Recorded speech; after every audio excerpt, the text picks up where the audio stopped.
आज भारत आदिवासी पार्टी के हमारे यहाँ के आमदार विधायक प्रत्याशी अरविंद जी भलवई, मैं आप सब की तरफ से, राजस्थान की धरती की तरफ से और मेरे संसदीय क्षेत्र की तरफ से आपको और इस पंडाल में बैठे हुए हमारे समस्त भाई बहन की तरफ से शुभकामना देता हूं। और डरने की जरूरत नहीं है आपको, यह मैं आपको हौसला देता हूं। हमारे बीच में मेरे साथी राजस्थान के आमदार भाई उमेश जी, भारत आदिवासी पार्टी के साथ ही मंच पे विराजमान समस्त पार्टी पदाधिकारी, हमारे उनके माता जी, उनके पत्नी मेरी हमारी माता तुल्य, साथ ही उनका पूरा परिवार, और इस पंडाल में विराजमान हमारी माताएं बहनें, नारी शक्ति, युवा, बड़े बुजुर्ग। मैं मेरी बात को शुरू करने से पहले हम जो बैठे उससे आगे या उनको कहे कि हमसे ऊपर, हमने उन महापुरुषों को तस्वीरों को लगाया है और उनको ये कार्यक्रम शुरू करने से पहले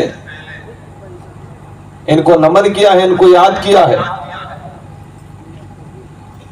अगर ये तस्वीरों में जो महापुरुष है वो नहीं होते तो शायद ये देश आजाद नहीं हुआ होता और हमको इस तरह अधिकार नहीं मिले होते और आज हम चुनाव नहीं लड़ते। मैं इन समस्त महापुरुषों का नमन करना चाहूंगा जिन्होंने अपना खून पसीना बहा के अंग्रेजों से, राजा रजवाड़ों से, मुगलों से लड़ाई लड़ी और हमारे जल जंगल जमीन के अधिकारों की रक्षा की और उन अंग्रेजों को यहां से भगाया, सामंतवादी शासन खत्म किया, मुगलों की तानाशाही खत्म की। उन्हीं से मुझे याद आता है कि जब इस देश को आजाद कराया था, संविधान निर्माताओं ने, मेरे क्या है, मैं खुद जब खासदार बना, मैं आमदार था और ये आमदार खासदार मेरे लिए शुरुआत में जब एक बार एमएलए बना था, मैं सेकंड बार एमएलए बन के तीसरी बार एमपी बना हूं। तो जब मैं आया था यहाँ पर तो हमने कहा था, पुलिस प्रशासन के लोग थे, कई जनों को पता नहीं था और वो भी कह रहे थे आप आमदार हो। मैंने कहा क्या होता है आमदार, क्योंकि मुझे नहीं पता था ये आमदार बोलते हैं।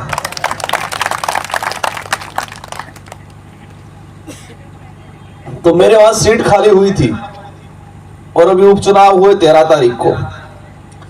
पूरी सरकार ने दम झोंक दिया था वहां, मोदी से लगा के, हमारे भजनलाल जी से लगा के, सब ने अपनी अपनी टीम भेज के पूरा दमखम झोंक दिया था और उनके सामने हम मजबूती से डटे थे, इसलिए हमारा गला बैठ गया जोरदार। तबीयत खराब थी लेकिन एक इच्छा हुई थी कि महाराष्ट्र में हमारे भाई, हमारे वरिष्ठ एक हौसला रखा है। ये पर आर्थिक राजधानी कहा जाता है, यहाँ पर पैसों के दम पे चुनाव लड़ते हैं और उसके बीच में विचारों की ताकत के साथ वो चुनाव मैदान में उतरे हैं। तो हमने विचार किया था हम उनके साथ जाएंगे।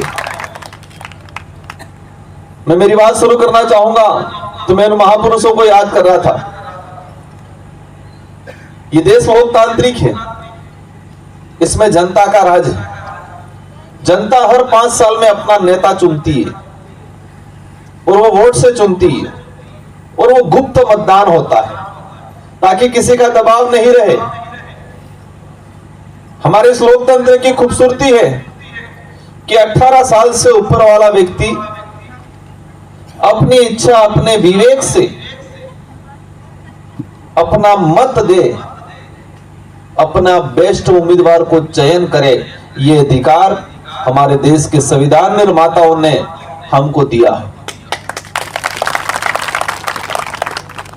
एक पत्नी भी अपने पति को नहीं बताती है, एक बेटा भी अपने बाप को नहीं बताएगा कि मैं कहां वोट दे रहा हूं। हालांकि चर्चा में जरूर कर देगा मैं वहां वोट देने जाऊंगा, लेकिन इतना गुप्त मतदान होता है कि प्रत्येक 18 साल के व्यक्ति को अपना अधिकार है कि अपनी इच्छा के अनुरूप अपना मत दे।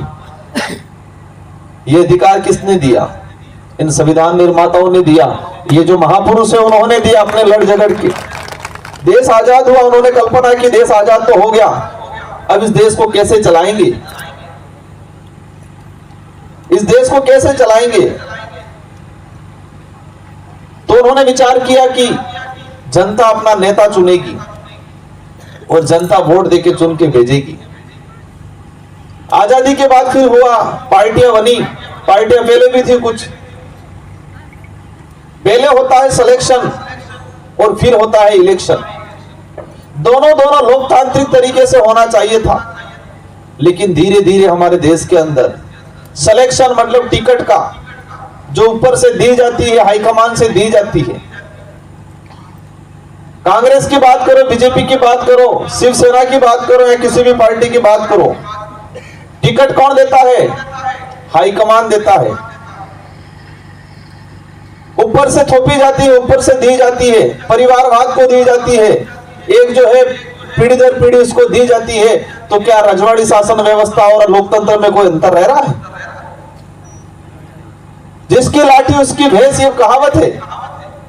लेकिन महाराष्ट्र में हम देख रहे हैं कि एक विशेष परिवार जो ताकतवर है, जो उसके पास पैसा है, उसको टिकट दिया जाता है। वो सिलेक्शन प्रणाली ये लोकतांत्रिक रही क्या या फिर तानाशाही रही है? बताओ आप मुझे।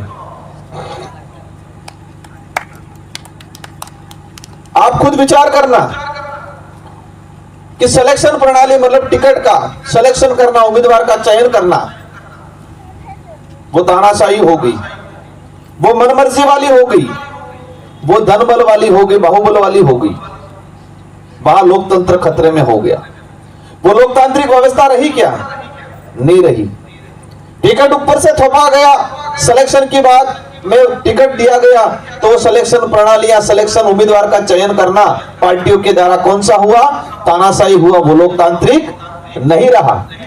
अब आती है इलेक्शन की, चुनाव के मतदान की बात आती है। हम देखते हैं महाराष्ट्र के अंदर या देश में देखा जाए, लेकिन देश से सबसे ज्यादा अगर महाराष्ट्र में जो है दुकानें की तरह खोल रखा है, खाना खिला रहे हैं, कोई बकरा खिला रहा है।